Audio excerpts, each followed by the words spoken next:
Straight back to racing. It's the Snr Rotax class, the first heat of the weekend. It's Jack Hayes-Roberts on pole from Curtis Harding, Robbie Rathbone championship leader in 3. Then comes America, Ozanne, Stevens, Spencer, Boker, Pearson and Callum Kinder. Kinder is on used tyres.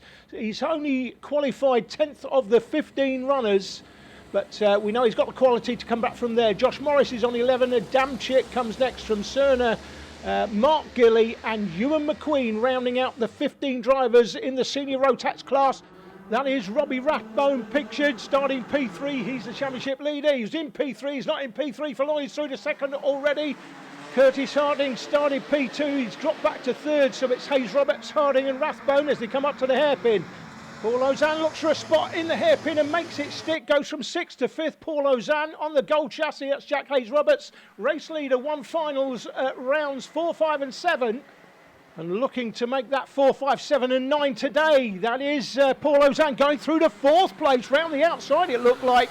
Through the double apex. Paul Ozanne, absolute top quality national championship winner and runner.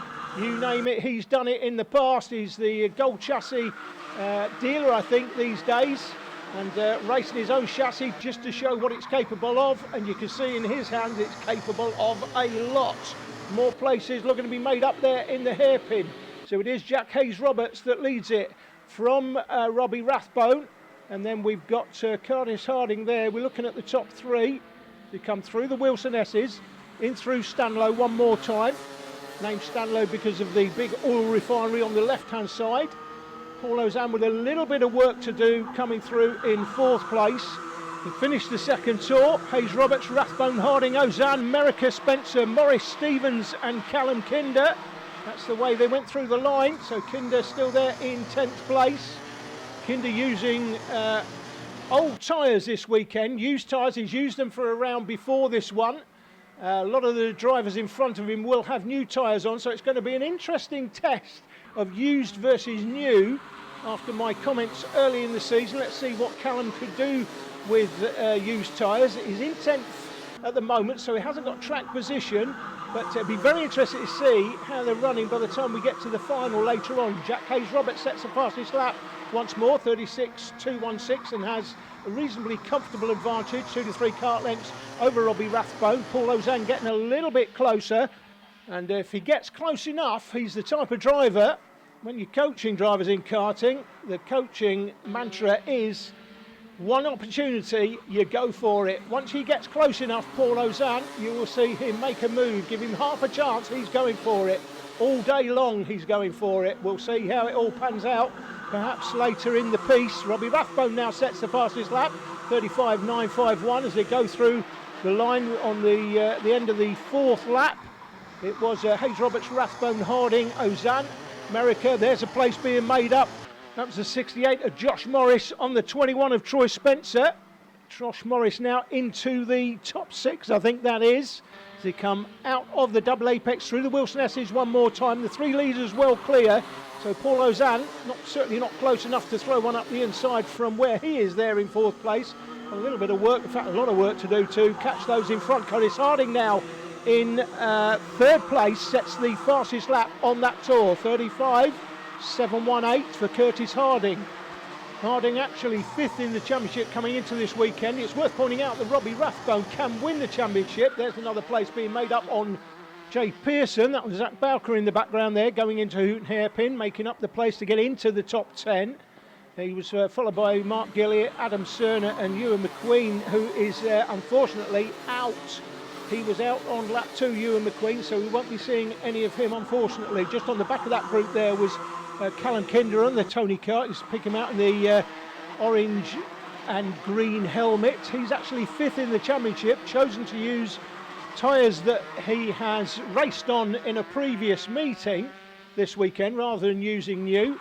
So we'll see how that pans out for him by the time we get to the final later in the day. He's currently 9th in this heat, but the positions for the grid for the final later in the day, we've got 2 heats. Your positions from those heats will determine your grid position for the final.